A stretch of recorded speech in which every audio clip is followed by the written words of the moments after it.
దేవుని ఘనమైన నామానికి మహిమ కలుగును గాక. విశ్వవాణి టీవీ కార్యక్రమం వీక్షిస్తున్న మీ అందరికీ క్రీస్తు నామములో నా హృదయపూర్వక వందనాలు తెలియజేస్తున్నాను.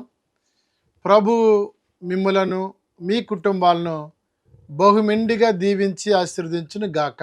ఆమేన్. ఈ శ్రేష్టమైన సమయమందు దేవుని యొక్క మాటలు మనము ధ్యానం చేద్దాం. మనందరికీ చాలా పరిచయమైనటువంటి కంఠో పాఠము అని చెప్పినటువంటి కీర్తనలు కొన్ని ఉన్నాయి. వాటిలోనే చాలా చాలా పరిచయమైనటువంటి కీర్తన 133వ సంకీర్తన. ఇశ్రాయేలీయులు ప్రతి ఏటా 3 సందర్భాల్లో యెరూషలేము దేవాలయాన్ని దర్శించుకునేవారు. ద్వితీయోపదేశకాండము 16వ అధ్యాయము 16వ వచనం ప్రకారము ఏటికి 3 మార్లు అనగా పొంగని రొట్టెల పండగలోను, వారముల పండగలోను, పర్ణశాలల పండగలోను నీ దేవుడైన యెహోవా ఏర్పరచుకున్న స్థలమున మీ మగవారందరూ ఆయన సన్నిధిని కనబడవలెను. ఈ మాటల్ని మనము ధ్యానిస్తున్నప్పుడు యాత్రా కీర్తన యొక్క ఉద్దేశాన్ని మనము గమనించినట్లయితే 2 రకాల భిన్నమైనటువంటి ఆలోచనలు మనం చూడగలుగుతూ ఉంటాం. యెరూషలేము దేవాలయానికి 15 మెట్లు ఉన్నాయని, ఒక్కొక్క మెట్టు మీద ప్రయాణమే వచ్చినటువంటి ఈ యాత్రికులు ప్రభు నామాన్ని ఘనపరుస్తూ ఆలయంలో ప్రవేశించేవారని ఒక విధముగా మనం చూడగలుగుతూ ఉంటాం. రెండవ ఆలోచన మనం గమనించినప్పుడు ఈ 15 కీర్తనలు యెరూషలేము చేరుకునే లోపు వారు మార్గం మధ్యలో పాడుకుంటూ యెరూషలేము దేవాలయాన్ని సందర్శించేవారని మనం చూడగలుగుతూ ఉంటాం. భూమి మీద మనం యాత్రికులమనియు పరదేశులమని గుర్తెరిగి పరమపురము చేరుకున్నంత వరకు ప్రభు నామములో మనం పాడుకుంటూ ప్రభువుని ఘనపరచవలసిన వారమై ఉన్నాము. ఈ 133వ సంకీర్తనని మనం జ్ఞాపకం చేసుకుంటే ఒక శ్రేష్టమైన అంశాన్ని చూడగలుగుతూ ఉంటాం. ద యూనిటీ ఆఫ్ బ్లెస్సింగ్, ఐక్యతలో ఉన్న ఆశీర్వాదము. 133వ సంకీర్తన కేవలము 3 చరణాలు మాత్రమే మనం చూడగలుగుతూ ఉంటాం. 2 ఆశ్చర్యాన్ని కలిగించినటువంటి పదాలని మనం చూస్తూ ఉంటాం. సహోదరులు ఐక్యత కలిగి నివసించుట ఎంత మేలు, ఎంత మనోహరము. అది తల మీద పోయిబడి అహరోను గడ్డం మీదగా కారి అతని అంగీ అంచుల వరకు దిగజారు పరిమళ తైలం వలె ఉండెను. సియోను కొండ మీదకు దిగువచ్చు హెర్మోను మంచు వలె ఉండెను. ఆశీర్వాదమును శాశ్వత జీవమును అచ్చట ఉండవలనని యెహోవా సెలవిచ్చుచున్నాడు. ఈ కీర్తనని మనము అర్థం చేసుకుంటే మనం చూడగలుగుతూ ఉంటాం. ఐక్యతలో ఉన్నటువంటి ఆశీర్వాదాన్ని మనం చూడగలుగుతూ ఉంటాం.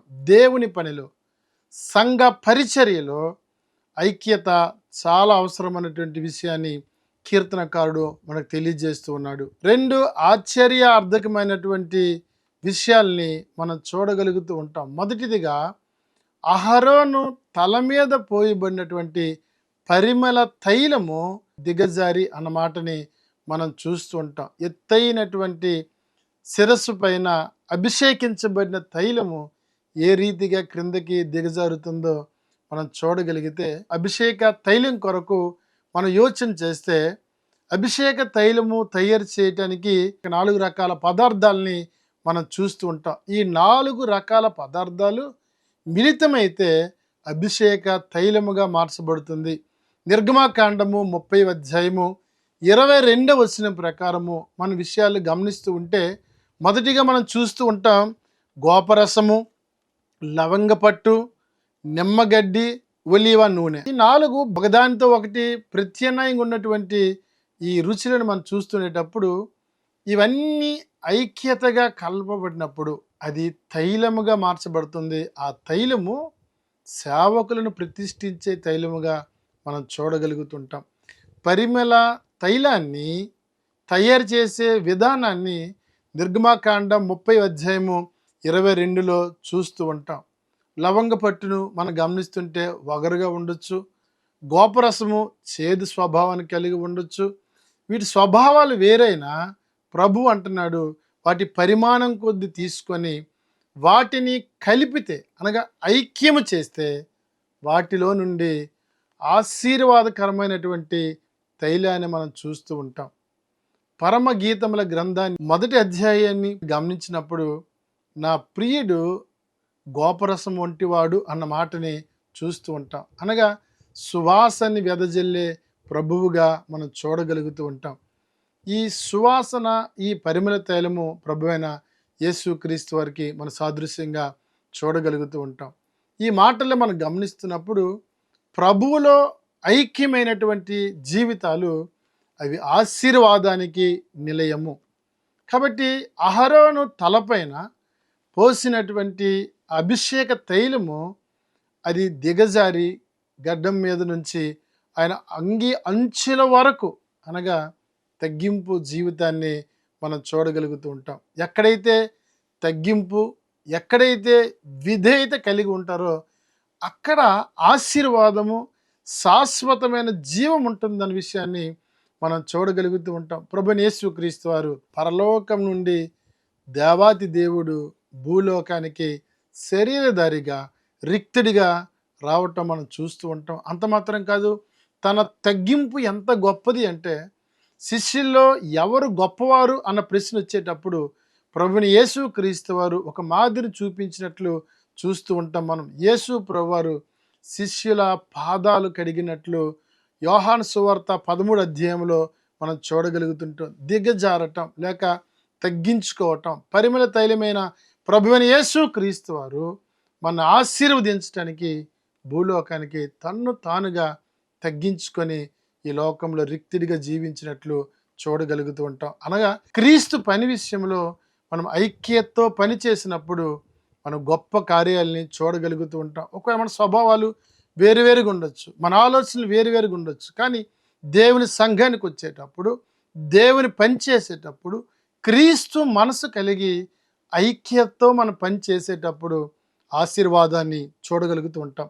రెండవ ఆశ్చర్యకరమైనటువంటి ఆ ఉదాహరణ మనం చూడగలుగుతూ ఉంటే, సియోను కొండ మీదకి దిగువచ్చు హెర్మోను మంచు వంటిది అంటాడనమాట. హెర్మోను మంచిది. సియోను కొండ చాలా చిన్నది. సియోను కొండ యొక్క ఎత్తును మనం గమనించగలిగితే 2430 అడుగులు. అదే హెర్మోను పర్వతాన్ని మనం చూడగలుగుతూ ఉంటే 9232 అడుగులు ఎత్తైనటువంటి హెర్మోను కొండ పైన మంచు చిన్నదైనటువంటి సియోను కొండ మీదకి రావటము మనం చూస్తూ ఉంటాం. తెల్లని చక్కని ఉన్నతమైనటువంటి మంచుతో కప్పబడినటువంటి ఆ పర్వతము వీచే గాలి వలన ఆ యొక్క మంచు సియోను పర్వతం మీదకి దిగి వచ్చినట్లు చూడగలుగుతుంటాం. ఇక్కడ దిగి వచ్చుట అహరోను తలపైన పోసినటువంటి పరిమళ తైలము దిగజారింది. ఎత్తైనటువంటి హెర్మోను పర్వతపు మంచు ఆ చిన్నదైనటువంటి సియోను మీదకి దిగి రావటము మనం చూస్తూ ఉంటాం. అనగా దేవుడు మన ఆశీర్వదించి హెచ్చుగా మనం దీవిస్తే మనం ప్రభువును బట్టి ఐక్యతతో ఇతరులు కలుపుకుంటూ ప్రభు యొక్క పనిలో ముందుకు సాగాలి. ఇలా చేస్తే మాకు వచ్చే లాభం ఏంటంటే ప్రభువారు చాలా స్పష్టంగా చెప్తున్నారు. ఆయన అక్కడ ఆశీర్వాదం ఉంటుంది, అక్కడ శాశ్వతమైన జీవం ఉంటుంది. అనగా మన తగ్గింపు జీవితం లేక మనం ప్రభు పనిలో ఐక్యతతో కలిగి సహవాసం చేసినటువంటి ప్రభు పనిలో మనము శాశ్వతమైన జీవాన్ని చూడగలుగుతూ ఉంటాం. అందుకనే కీర్తనకారుడు అంటున్న ఆయన, సహోదరులు ఐక్యత కలిగి నివసించటం ఎంత మేలు, ఎంత మనోహరము. సియోను కొండ మీదకి హెర్మోను పర్వతం యొక్క మంచు దిగజారి వచ్చేటప్పుడు ఆ పర్వతము తెల్లని పర్వతముగా మనం చూడగలుగుతూ ఉంటాం.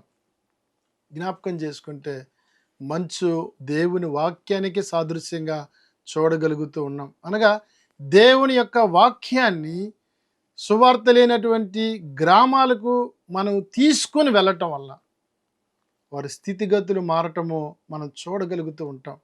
విశ్వాన్ని మిషనరీ పరిచయను బట్టి ప్రభుని మనం ఎంతగానో స్తుతించాలి. ఇలాంటి కొండల్లో, లోయల్లో, ఎత్తైన పర్వత శ్రేణి పైన లోతట్టు ప్రాంతంలో మంచులాంటి దేవుని వాక్యాన్ని మోసుకుంటూ పోయి ఆ గ్రామంలో సువార్త ప్రకటించటం ద్వారా ఈ సియోను పర్వతము ఒకప్పుడు దాని స్థాయి నల్లగా కనిపించేది, కానీ మంచు చేత కప్పబట్టడం వల్ల అది తెల్లగా కనబడుతుంది. తెలుపు పరిశుద్ధతకు సాదృశ్యము. జ్ఞాపకం చేసుకుంటే పాపి అయినటువంటి హృదయాలు పరిశుద్ధంగా మార్చేది దేవుని వాక్యమే. దిగి వెళ్ళాలి, వాక్యాన్ని మోసుకుంటూ పోవాలి. వాక్యాన్ని తీసుకుని పోయే అనుభవం కలిగినప్పుడు ఆ పర్వతంలో ఏ రీతిగా అయితే మార్పును మనం చూడగలుగుతున్నామో, అనేకుల హృదయాలు మారు మనసు పొంది క్రీస్తుకు సాక్షార్థమే జీవించినట్లు మనం చూడగలుగుతున్నాం. ప్రాముఖ్యమైనటువంటి విషయాన్ని మనం గమనించినట్లయితే, ఇలా పరిశుద్ధపరచబడినటువంటి సహోదరుల యొక్క సహవాసములో ఐక్యత చాలా అవసరము. కుటుంబ వ్యవస్థలో కానివ్వండి, సంఘ పరిచర్యలో కానివ్వండి, ఐక్యతతో చేసినటువంటి ఆ పనిలో శత్రువుకి అపజయము, మనకి గొప్ప జయాన్ని మనం చూడగలుగుతూ ఉంటాం. ఒక యజమానునికి 4 ఎద్దులు ఉన్నాయంట. 4 బలమైనవి. అవి కలిసి మేతకి వెళ్ళేవి, కలిసి ఆహారాన్ని తీసుకుండేవి. ఎప్పటి నుంచో ఒక సింహము ఈ 4 ఎద్దుల్ని తినాలని కోరుకుంది, కానీ అవి బలమైనవి. అవి కలిసి ఉండటం వల్ల సింహం ఏమీ చేయలేక మౌనంగా చూసి వెళ్ళిపోయేదంట. ఒక రోజున నక్కతో సింహం చెప్పింది, నా కళ్ళ ముందే బలమైన ఆహారం నాకు ఉన్నప్పటికీ నేను తినలేకపోతున్నానని. అలాంటి సమయంలో నక్క మోసకరమైనటువంటి మాటలతో ఆ ఎద్దుల యొద్దకి వెళ్ళటము, ఒక ఎద్దుని దగ్గరికి పిలిచి, ఏం చెప్పలేదు నక్క, వచ్చినటువంటి ఎద్దుతో చెవి ఒకసారి ఇమ్మందంట. తన చెవిలో ఏమీ లేదు పో అని చెప్పిందంట, అంతే. ఇక 3 ఎద్దుల్లో సంఘర్షణ ప్రారంభమైంది. ఇదిగో మనం విడిచి వెళ్ళినటువంటి ఆ ఎద్దు చెవిలో నక్క ఏదో చెప్పిందని వచ్చినటువంటి ఎద్దుని 3 ఎద్దులు కోపం గడిగాయి. నీతో నక్క ఏం చెప్పిందని? ఏమీ లేదులే పో అని చెప్పిందని ఆ ఎద్దు యథార్థంగా చెప్పిన ఆ మాట నమ్మక వాటికి సంఘర్షణ ఎక్కువై చివరికి 4 దిక్కులుగా అవి విడిపోవటం జరిగింది. ఇదే అదునుగా చూసినటువంటి సింహము ఒక్కొక్క ఎద్దుని చంపుకొని తిని చివరికి వాటి యొక్క ప్రాణాలు కోల్పోయి నష్టాన్ని చెవిచూసాయి. అవి 4 కలిసి ఉన్నప్పుడు దాన్ని ఎవరు ఏమీ చేయలేకపోయారు. ఎప్పుడైతే అవి మోసపరచబడ్డాయో, ఎప్పుడైతే మోసకరమైన మాటలు విని దూరం అవ్వడం ప్రారంభించిందో, ఐక్యత లేకపోవటం వల్ల నష్టాన్ని తెచ్చుకున్నట్లు చూడగలుగుతూ ఉంటాం. ఈ రోజుల్లో సంఘాలని చెరిపే గుంట నక్కలు ఉంటాయి. వాటి విషయంలో జాగ్రత్తగా మనము గమనించవలసిన వారమై ఉన్నాము. ప్రభునందు ప్రియులారా, అది సంఘమైనా, సంస్థైనా, వ్యవస్థైనా, ఏదైనా సరే దేవుని యొక్క ఐక్యతను చెరిపే వారి విషయంలో జ్ఞానము కలిగి ప్రభు దగ్గర కనిపెట్టి మన విశ్వాసాన్ని మనం కాపాడుకోవలసిన వారమే ఉన్నాము. ప్రభునందు ప్రియులారా, పరిశుద్ధాత్మ దేవుడు మనతో మాట్లాడుతున్న మాటలు మన కుటుంబ వ్యవస్థలో, మన వ్యక్తిగత జీవితంలో, సంఘ పరిచర్యలో క్రీస్తుతో ఐక్యత కలిగి, క్రీస్తు పనిలో ఐక్యమత్యం కలిగి మనం పని చేసినప్పుడు ప్రభు నామానికి ఎంతో మహిమ, మన సంఘానికి, కుటుంబాలకి ఎంతో ఆశీర్వాదకరం. కాబట్టి ఇంకా సువార్త అందినటువంటి గ్రామాలు ఉన్నాయి. మనమందరం ఐక్యతతో ఒక గొప్ప కార్యం మన ముందు ఉందని గుర్తిరిగి మనందరం కలిసి ప్రార్థన చేసి, మనమందరం కలిసి ఆ గ్రామాల్లో సువార్త కొరకై మనం వెళ్ళగలిగితే, ఒకవేళ మీరు వెళ్ళలేకపోతే వెళ్ళే మాతో కలిసి మీరు పంపించగలిగితే, ఆ గ్రామంలో ప్రభువు మంచులాంటి వాక్యము అందించబడుతుంది. వారి హృదయాలు మార్చబడతాయి. సజీవ సాక్ష్యాలుగా మనం ఎన్నో గ్రామాలను చూడగలుగుతున్నాం. ఈ గొప్ప పనిలో ఐక్యత కలిగి మనం ముందు కొనసాగుదాం. ఆశీర్వాదానికి వారసులమవుదాం.